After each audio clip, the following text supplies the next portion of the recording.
Patreon. We're back and better than ever ish. We're talking about team building. Got this question from a lot of you guys, and as I've mentioned recently in other videos, it's getting to the point now with the Patreon questions where it's like it's not just one person asking a question anymore. It's almost like turning into Reddit with upvotes, where like one person asks a question and then 42 other people second that question, and it's like, okay, well that's a question we need to answer then. Geez, it's never quiet around here. I just fed everybody else, you big old dummy. That's the one that's been broody. So she's out and about now. She's like, y'all better feed me. I've been sitting on these eggs. I'm tired. I need energy. Move along, Australorp. Anyway, distractions on the homestead. So we have addressed this question before, but apparently we need to address it again. Team building. So the first thing is, what is your team for? What kind of team are you seeing here? Because most guys are like, it's a super ultra tactical, need to know only TSSCI operators. Cool. That's not the only thing you need a team for. And as we've discussed before, and we'll discuss again, the operators, the warrior class, is dependent upon the auxiliary, the merchant class, the agricultural class, to keep them alive and well and fed, right? So you have to have some normalcy perpetuated by these other groups or classes of people for the warrior class to maintain. The warrior class doesn't exist without normalcy to protect, okay? So what's your team for?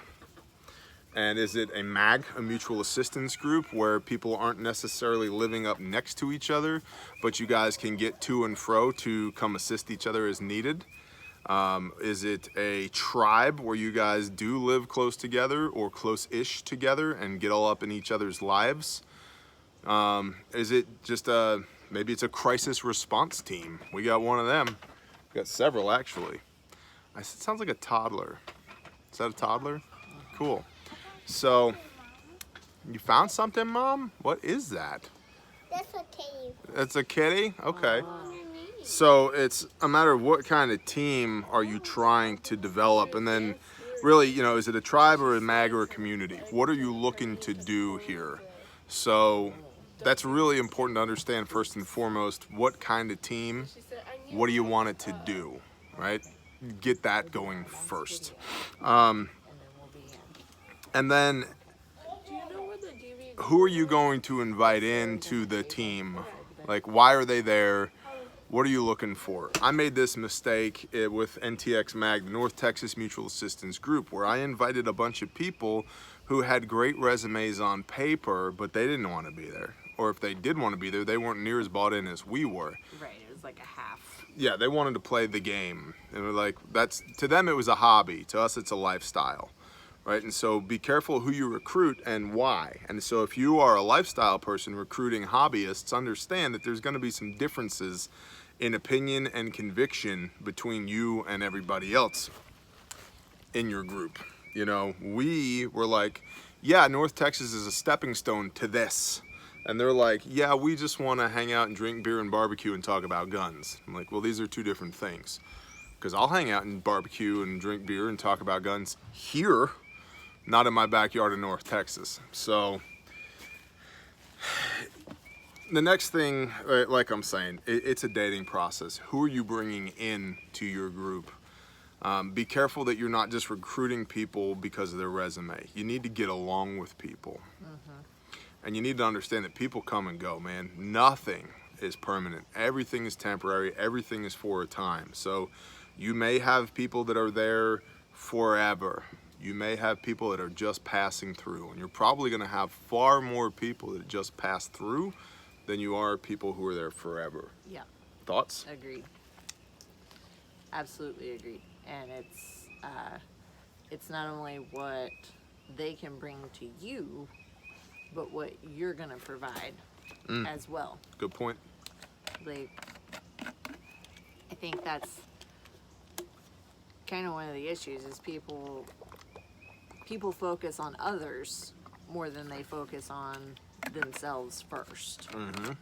And so Great I'd point. say, you know, making sure that you yourself have something to bring to the table that's just as valuable as what you're asking others to bring. Great point. Your vibe attracts your tribe. So if you're like, man, all I can find is a bunch of lazy a-holes. Like, are you a lazy a-hole? You know? Yeah. And I mean that in all love. It's like, well, I'm having trouble finding outgoing people. Well, maybe you need to be more Right. outgoing. Are you offering your services to them Right. that you're wanting them to offer to you? Right. And Quid pro quo. It's Yeah. a give and a take. And that's a great point because it is a transference. Like our tribe has come here and helped us like nobody else could, right? But we've also given up our time to go and help other members of the tribe, right? Our mag, when they come and hang out or when we go hang out with them, it's Right. not about us. It's about us, right?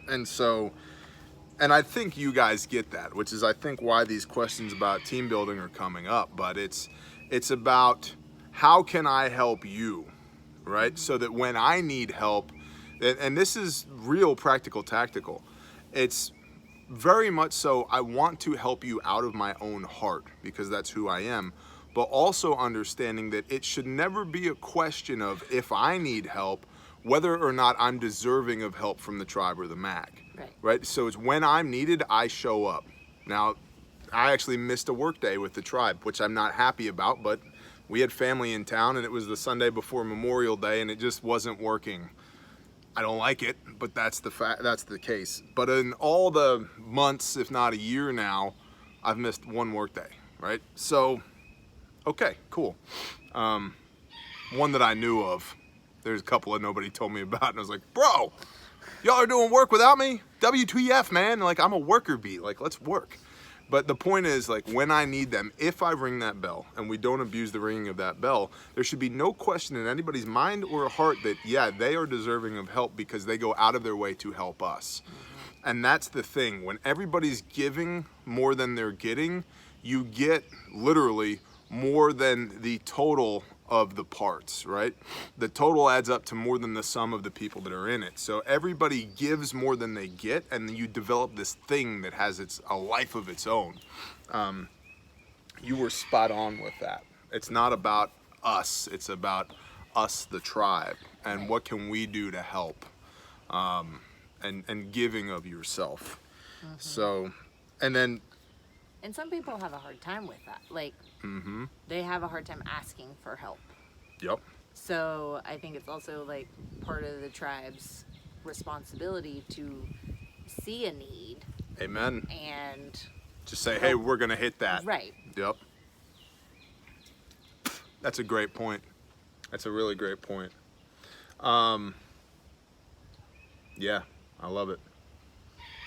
It took me a long time to be able to say, hey, can y'all come give us a hand here? Yeah. And- we can do it. And boy, when they did, it was like, Right. we Blown away. just got half a year's worth of work done in 5 hours. Like, that's incredible. Yeah, good point. And then so within that, all of that is building context. Like, you're getting to know people and you're establishing benchmarks. You're establishing what the normalcy is for people, seeing how they react when they're around other people. When we're hot and sweaty and tired and I need a cold drink, or, you know, it'd be great right now, a beer. And Right. how does that guy, I mean, we'll just say me personally, what's tea like on no beers? What's tea like on 3 beers? What's tea like on 6 beers? Like, how well does he conduct himself? Is he Right. still honorable? Does he still have integrity? Like, all that stuff matters, right? And so you're building context with people, see how they react, you know, where are the hard limits on somebody's character? Right. And you learn that by being around them. So it's a dating process. Yep. And you know, I think one question everybody has is how. How do I find these people? Yeah, that's where I was going to go next. Um, So you go with it.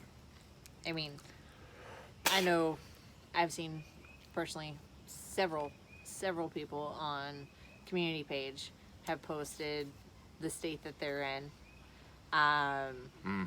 their location, and it's all about making that first contact. You know, Google search. Maybe Yep. there's already a group set up in your area Yep. that you're just unaware of.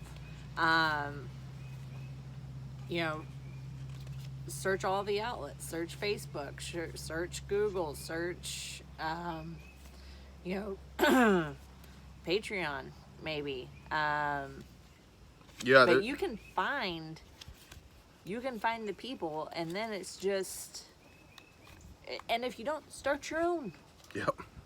Facebook page, and you know, share it like crazy. And I think it's important to point out, and I've missed this point several times, but this started as NTX Mag. There's a reason my email is November Tango X-Ray Mike Alpha Golf. yeah, Because it started as the North Texas Mutual Assistance Group on YouTube of me looking for people to do life with in North Texas. And that grew from that into Squid and Bear, into Bear Independent, into the Bear Independent Patreon page that you're watching right now, by me going, you know what, I can't find the thing that I need to meet my need, I'm going to create it. right. I'm just gonna put myself out there. And here we are, 38,000 people later, of everybody going, hey, you know what, that Bear guy's pretty cool. That Hami chick, she's pretty cool. But it took a lot of me, and have there been times. Like, there's times behind this camera that y'all don't see where both of us are like, you know, either emotionally, mentally, or physically exhausted by the process. But the great thing about that is the people that we've met in that process have become family to us. So we have people to lean on when it gets overwhelming, to just be like, yeah, you know what? I've had a little bit too much world today. I need to retreat from the world. Yeah. But all of that started Right. as my quest for, and this was not long ago, it was a year and a half ago, maybe 2 years ago, of me looking for people to form groups with, Right. and here we are. And then it's the dating process of, Yep. okay, let's meet at this park, and you know, we'll Yeah, explain that, because we get lots of questions on that. yeah, so we've got a dating process with Everybody. everybody that we come across, and because we get a lot of outreach from strangers. You know, we don't know you. You don't know us. You know, like, you know us on camera, but you don't know us. What if I just fart and pick my nose all the time? You're like, I thought Which he that does. Shh. You know, it was like, I thought that guy was cool, and he's just constantly like this all the time. Like, okay, turns out that guy not somebody I want to hang out with. But so we date people. We date families that, you know, usually it involves emailing back and forth several correspondences, and, you know, as long as they don't get too crazy in email, okay, let's, Because that happens. you know, we'll go out to lunch, we'll go to a park, we'll go to, you know, a recreation area, something that's kind of a neutral zone. Yeah, you meet on neutral ground, Right. away from both of y'all's homes for a set period of time. Yeah. We're gonna meet at noon. I gotta go by 1:30 because I have a thing. Right. So you have a hard out. So there's no like, well, can you? No, I'm sorry, bro, I gotta go. So you're managing that expectation up front, and you're not opsecking each other. Like, oh, well, now they know that we drive a purple Toyota Corolla with, you know, plate, you know, Kilo Juliet Lima, blah blah. Who cares? Right. Okay, that you're gonna have to put yourself out there a little bit. Okay, go ahead. So we'll do that, and we'll do that several times. Until, and you kind of like, you want to kind of test those relationships. Like, don't make it something that's just going to be super easy. Because that's when you test those relationships, that's whenever you start to see The real people. person. yeah. And so you want to do that so that it's not a surprise later on. And ask the hard questions. Go at like you wanna dig. You wanna dig into people, and because the truth, your goal is to hopefully rely on those people.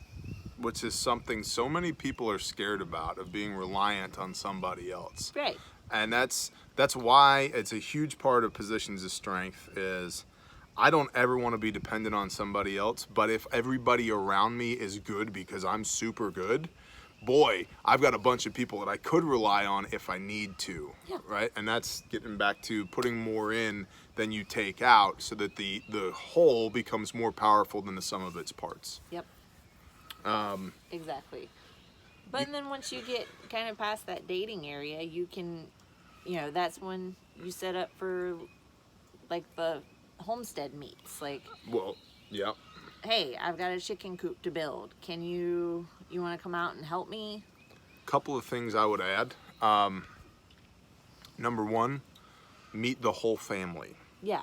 Okay, meet the whole family, The whole family. and because your kids might not get along with their kids, or the men get along, but the women are like oil and water, cats and Right. dogs, or like you just don't know.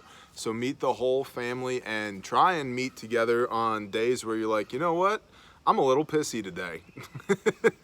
Today would be a good day, right? Let's see what happens. And it for real, get to know the whole family, because you're not getting just them. I'm not getting just the husband. You're Right. getting the whole family. Listen, if I show up on your doorstep, it's not just me. It's me and my wife and my 3 kids and grandma and our 2 dogs, Yeah. and maybe the sheep or the chickens and the goats and the guineas. That who knows. Right. So it's the whole package. So you need to get to know the whole package. And again, understand there will be attrition, man. People come and people go, and that's okay.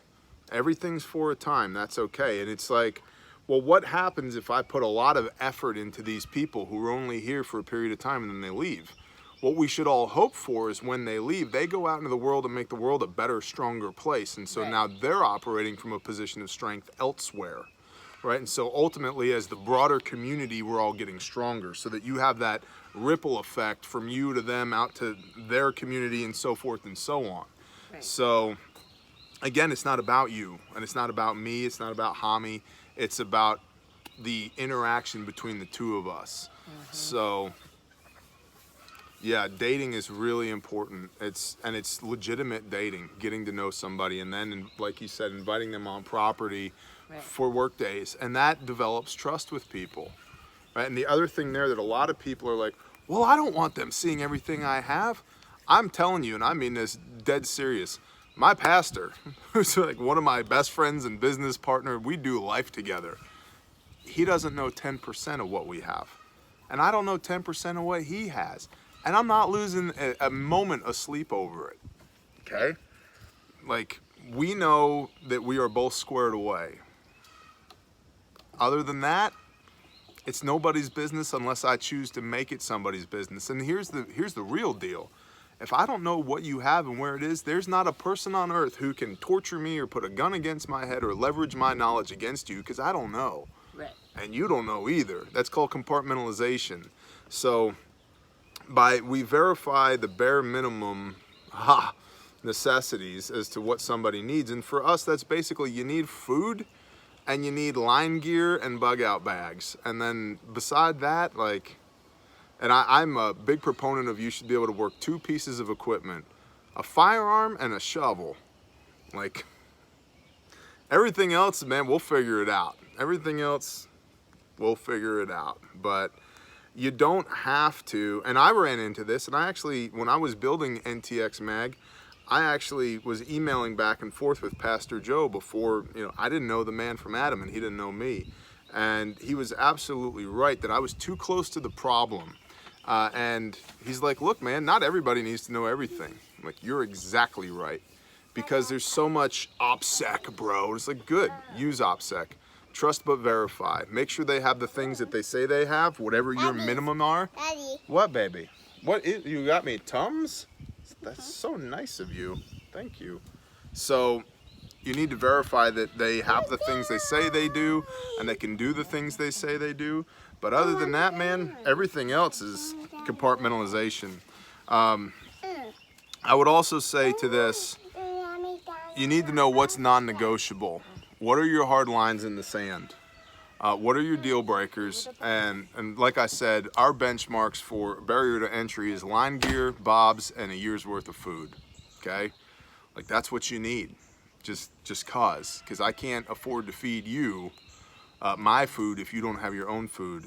Not that I don't have extra gear, but I don't really want to have to hand you a whole bunch of my gear so you don't die, right? So I want you to have minimum requirements, including a year's worth of food, line gear, bobs, weaponry, right? So other than that, man, everything's negotiable. So that's kind of our entry point. What is the exit point? What are the hard limits here? What are your non-negotiables? If I find out you're a perv, you're gone, right?